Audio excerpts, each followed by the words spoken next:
now day 7, and it's probably around 10:30, 11 o'clock in the morning now. I didn't rush this morning. I made another fire this morning to warm up, and had some tea and breakfast, and I decided, you know, I'm not gonna rush. I'm not in a rush. Why should I be in a rush? And I might be out here for an extra day if I don't move quicker, but I do have 4 days of food left and only 2 more days of trail walking left. So I got 2 days of food that I can eat for 1 extra day if I'm stuck out here an extra day. So it's all good. I brought too much food for this section, so I don't care if I'm stuck out here an extra day.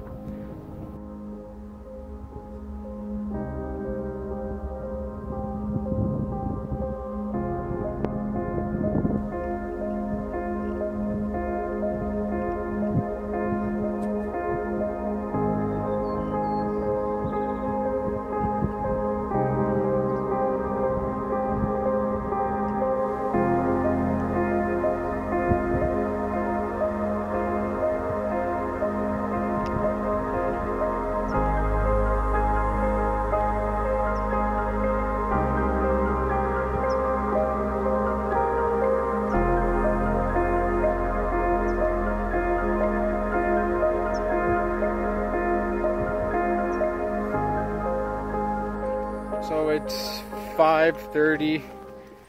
The rest of this trail, or most of it here, is on a road, and I think it follows the power lines most of the way. It might mean there's reception out here. I have no idea. I'm gonna check though and see. I spent way too much time trying to figure out how to cross Aldridge Creek without getting my feet wet. There was no way to cross it hopping on rocks or anything, so I had to get my feet wet, and my blisters are hating that right now. So luckily though, I have bubble wrap and a couple of extra pairs of dry socks, so I'm just wearing all that right now, and it is making a big difference. So it'll be nice to rest for 2 days in Peterlow heat and take care of those blisters. So what I bought for this hike, I went to Walmart and I noticed a lot of bacon bits there, and I'm like, you know what, bacon bits, these are fully cooked real bacon, and I haven't opened it until now, so it should still be good. It doesn't need to be refrigerated. And these Sidekick instant meals are quick and easy to make, and they're cheap, and then just mix in bacon with it. Alright, good morning. It's now day 8. And so I found out yesterday by looking at the app on my phone that the last 2 days of this section are pretty much walking on these park service roads. And you can see the Hydra lines behind me. So I've actually had cell reception last night and right now, so I probably will for most of the hike today. But so I've been playing on my phone, getting in touch with family and friends and all that. The mosquitoes are really bad here. But so no one really drives down these roads. Workers might once a week.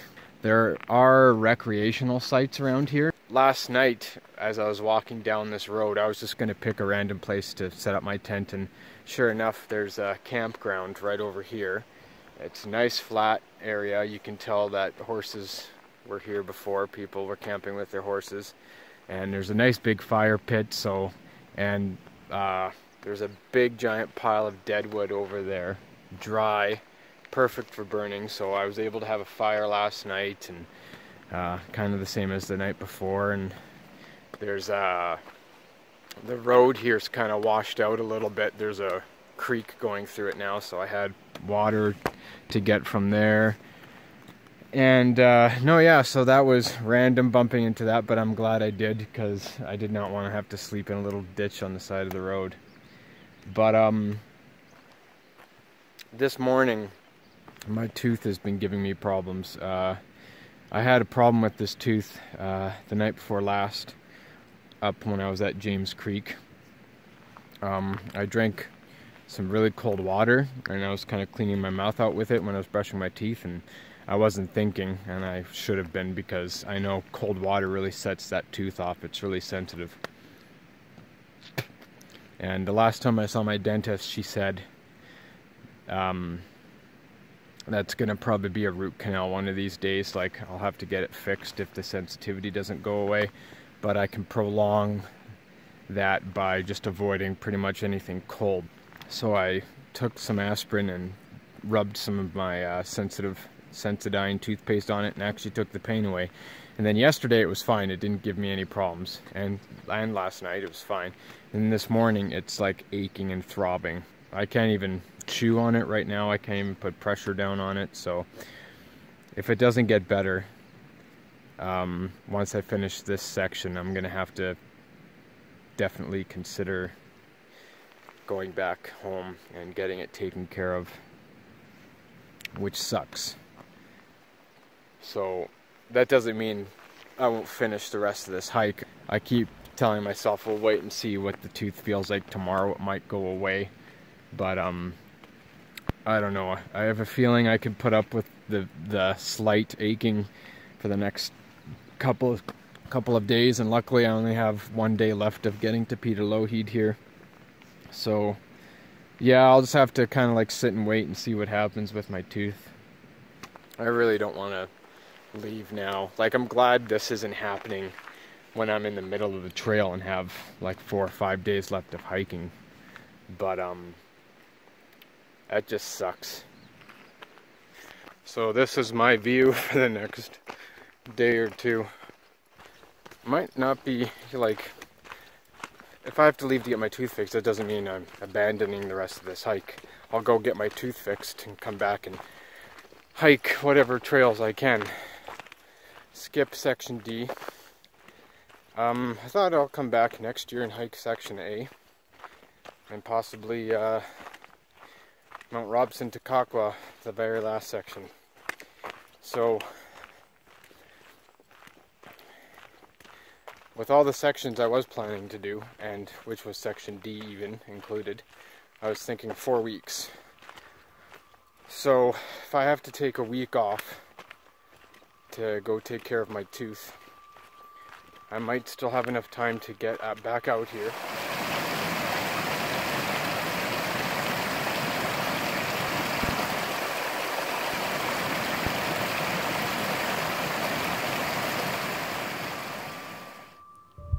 My foot and tooth problems got worse. Oh, my feet are sore. My foot had gotten swollen, and the blister became infected. Well, it's not getting any better. I had to make a decision, and it really sucked, but I had to get off the trail and go home.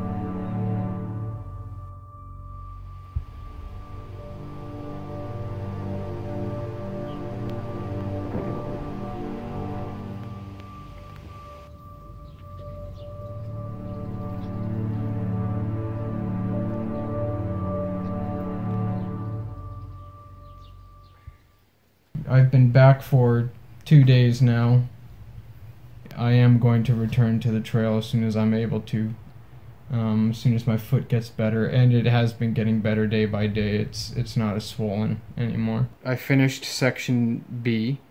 The last day was tough walking on service roads. That was very hard on my feet, but I got to Bolton Campground and booked a campsite there for 3 days in hopes that I could rest there and my foot would get better after a day or two, but it was actually getting more swollen when I got to the campground, so it was very hard for me to get around, and that's when I made the decision that it would be best just to come back home here to Saskatchewan and rest it off.